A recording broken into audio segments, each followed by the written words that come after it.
نبی کریم صلی اللہ علیہ وسلم کی محبت ہمارے دین کی اساس ہے۔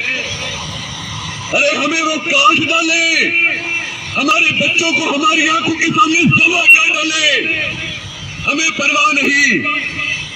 لیکن اگر کسی کتے نے، کسی ملعون نے، کسی سور کی نسل نے میرے آقا کی ناموس پر حملہ کیا تو ہم اس کی بوٹیاں بوٹیاں کر دیں گے۔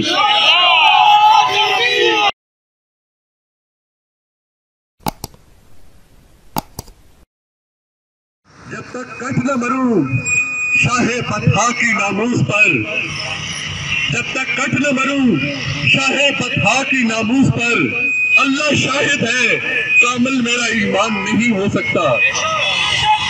اہلیان پشاور، غیرت مند شہریوں پشاور کے، آپ مبارکباد کے مستحق ہیں کہ آپ کی ماں نے ایسا غازی جنا ہے، ایسا مجاہد جنا ہے جس نے قادیانی ملعون خطے کو واسطے جہنم کیا۔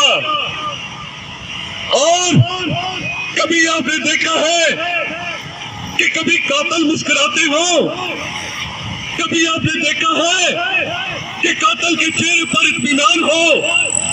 آپ نے نہیں دیکھا ہوگا۔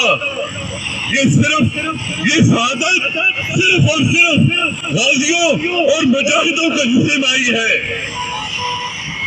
یہ سعادت نبی کے غلاموں کے حصے میں آئی ہے۔ میں خراج تحسین پیش کرتا ہوں جناب خالد بھائی کو، اس کے والدین کو، اس کے ہمسایوں کو، اس کے شہر پشاور والوں کو کہ اتنا بڑا مجاہد، اتنا عظیم انسان اس دھرتی نے پیدا کیا۔ دوستو، نبی کریم صلی اللہ علیہ وسلم کی محبت ہمارے دین کی اساس ہے۔ ارے ہمیں وہ کاٹ ڈالے، ہمارے بچوں کو ہماری آنکھوں کے سامنے ذبح کر ڈالے، ہمیں پرواہ نہیں۔ لیکن اگر کسی کتے نے، کسی ملعون نے، کسی سور کی نسل نے میرے آقا کی ناموس پر حملہ کیا تو ہم اس کی بوٹیاں بوٹیاں کر دیں گے۔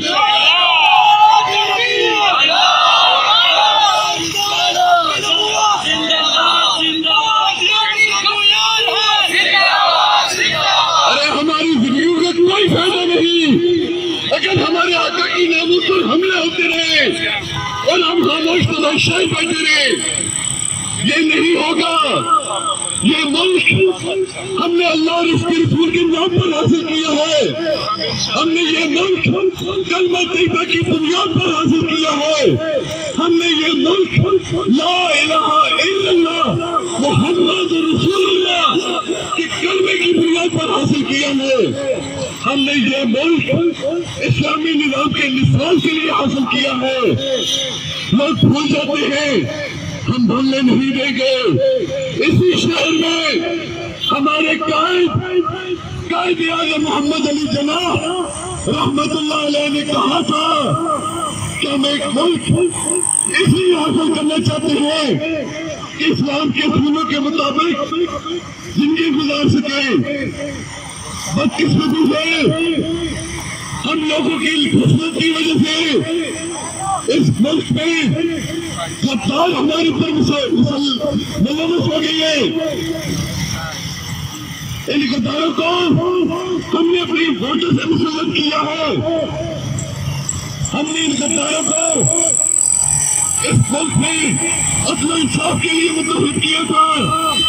ہم نے اس ملک میں ظلم، زیادتی، معصوم انصافی کیا کیا نہیں دیکھا، اور آج نبی کی ناموس پر حملے ہو رہے ہیں اور حکومت خاموش تماشائی بیٹھی ہوئی ہے۔ ختم نبوت پر حملے ہو رہے ہیں اور حکومت خاموش تماشائی بنی ہوئی ہے۔ صحابہ کرام رضوان اللہ تعالیٰ علیہم اجمعین، ان کی سامنے آئے روز ہر گلی محلے سے گستاخیاں ہو رہی ہیں اور حکومت تماشائی بنی بیٹھی ہے۔ ہم ایسی حکومتوں کو روک پر رکھتے ہیں، ہم ایسی حکومتوں پر رد کرتے ہیں۔ اگر تم انصاف نہیں دو گے، تم ہماری نبی کی ناموس پر پہرا نہیں دو گے، ہمارے آقا کے صحابہ کی ناموس پر پہرا نہیں دو گے، اہل بیت کی ناموس پر پہرا نہیں دو گے، تو ہم تمہاری حکومتوں کو ڈھونڈ ڈالیں گے۔ ہماری جانیں آقا کی ناموس کے لیے ہے۔ ارے ہم نے زندہ رہ کر کیا کرنا ہے؟